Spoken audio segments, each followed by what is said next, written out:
Vetëm vëllai yt nuk e lëshon litarin.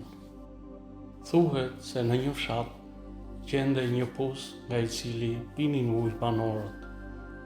Pas një kohe ndodhi diçka e habitshme te pusi. Sa herë që banorët hidhin kovën në pus për ta mbushur me ujë, atyre u vinte lart vetëm litari pa kovën.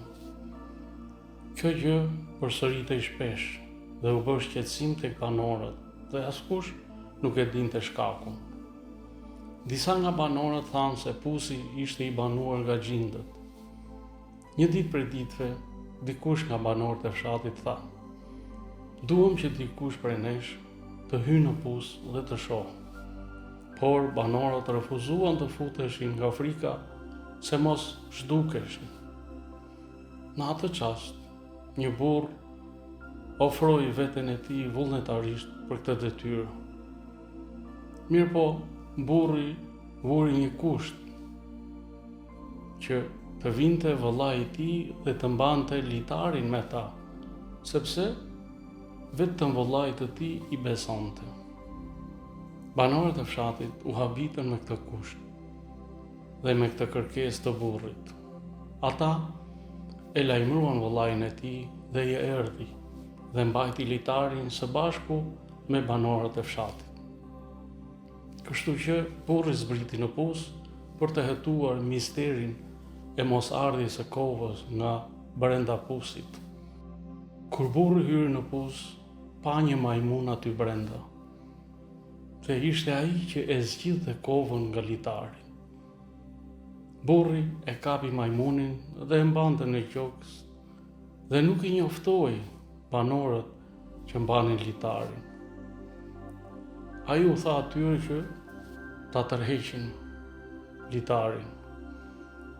Kur u afrua afër daljes së pusit, banorët u habitën dhe kur pan diçka të çuditshme që po vinte nga brenda pusit.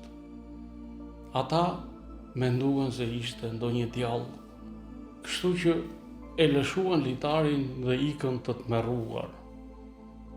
Askush nuk e mbajti litarin përveç vëllait të tij, I cili vazhdoi ta mbante me forcë litarin dhe e tërhiqte duke e nxjerrë vllain e tij jashtë pusit. Në atë moment, të gjithë banorët e kuptuan përse burri kërkoi që vëllai I tij të ishte I pranishëm. Sikur të mos ishte vëllai I vet, banorët do ta kishin lëshuar litarin dhe ai do të kishte rënë brenda në pus dhe ndoshta do të kishte vdekur në të. Urtësia dhe mësimi në këtë tregim. Në ajetin 35 të surës Qasas, Allahu I madhëruar I thot profetit Musa, paqja qoftë mbi të: "Ne do të forcojmë ty me vëllan tënd.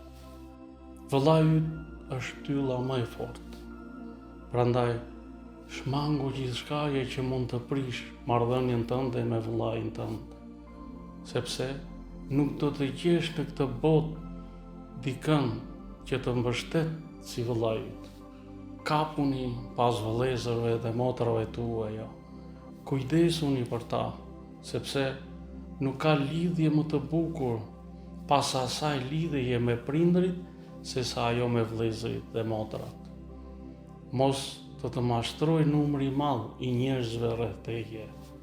Në kohë të vështira nuk do të gjesh askënd pranë teje përveç vëllezërve dhe motrave të tua."